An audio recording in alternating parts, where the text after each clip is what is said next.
Bonjour à tous, on se retrouve aujourd'hui pour une recette un peu spéciale. C'est une recette de glace au sirop de fraise. Alors je dis spéciale car c'est une recette à base de sirop. Et bien que j'ai fait des recettes de glace, je n'avais jamais fait à base de sirop, c'est la première fois. Alors pour cette recette, il nous faut du lait entier, de la crème entière, des jaunes d'œufs, du sucre et du sirop. Alors moi j'ai pris du sirop de fraise, mais sur la recette c'est du sirop de Barapapa. Comme vous pouvez le voir, je n'ai pas jeté les blancs d'œufs, je les ai mis de côté pour pouvoir faire une autre recette. Comme d'habitude, je vous mettrai le lien de la recette dans la description de la vidéo. On démarre notre glace donc en mettant le lait et la crème dans une casserole jusqu'à ébullition.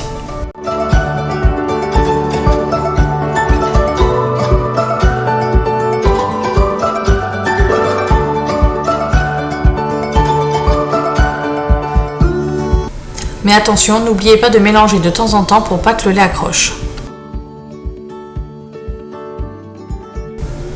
Pendant ce temps-là, nous allons mettre les jaunes d'œufs et le sucre dans un saladier et les fouetter. On va le faire jusqu'à obtenir un mélange lisse et mousseux. C'est ce qu'on appelle blanchir les œufs.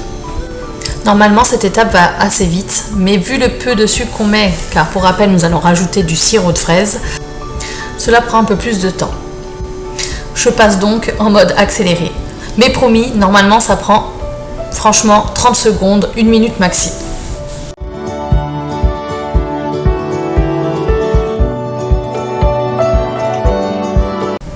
Non, promis, je n'ai pas oublié ma casserole sur le feu. Comme vous pouvez le voir, je continue à la remuer. J'en profite pour approcher mon saladier pour l'étape d'après.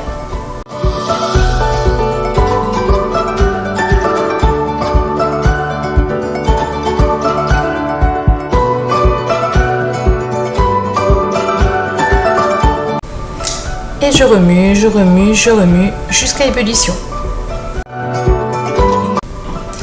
Vous ne le savez peut-être pas, mais nous allons faire en fait une crème anglaise et c'est souvent la base des glaces.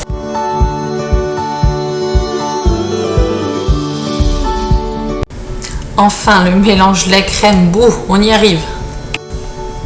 On va le verser tout en remuant sur notre mélange jaune d'œuf et sucre.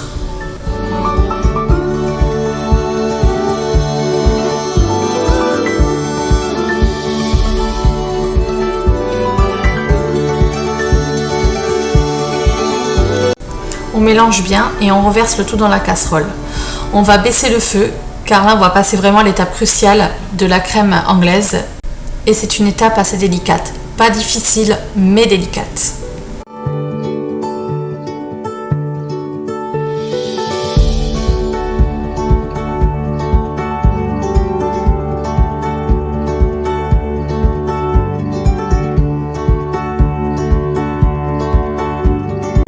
On se concentre donc uniquement sur cette crème et on la remue sans cesse jusqu'à ce que l'appareil en fait nappe la cuillère. Je vais vous montrer ce que c'est. Le mélange petit à petit va épaissir et donc en fait on va tester de temps en temps.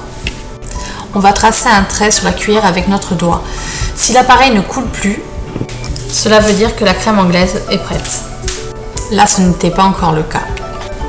Je vais vous montrer 2 fois pour que vous compreniez bien. Je trace donc un trait avec mon doigt et on voit bien que le mélange reste bien séparé. Ma crème anglaise est donc prête. Je vais la retirer du feu.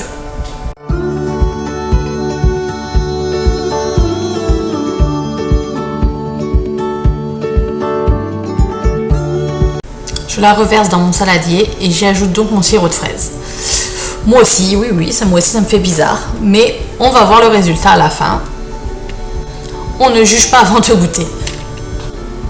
On mélange bien et on laisse notre crème refroidir tout doucement en la mélangeant de temps en temps pour qu'elle aille faire un gros dodo toute la nuit au frigo.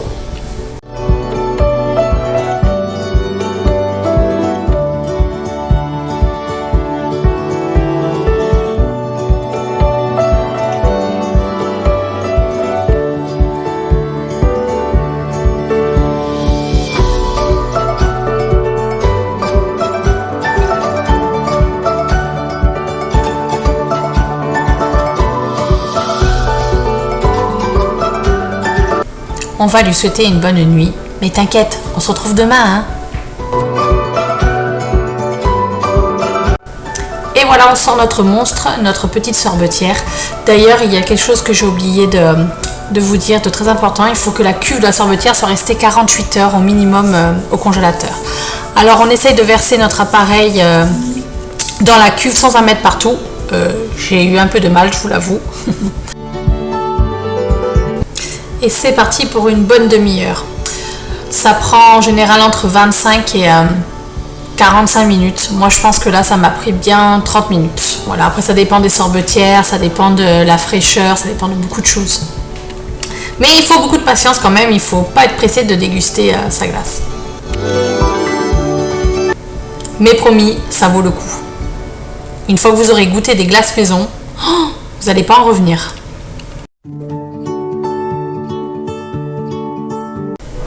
On peut voir que la glace est prête parce que vous allez voir, la pâle se met en sens inverse. Donc ça veut dire que ça y est, ça va être l'heure de la déguster.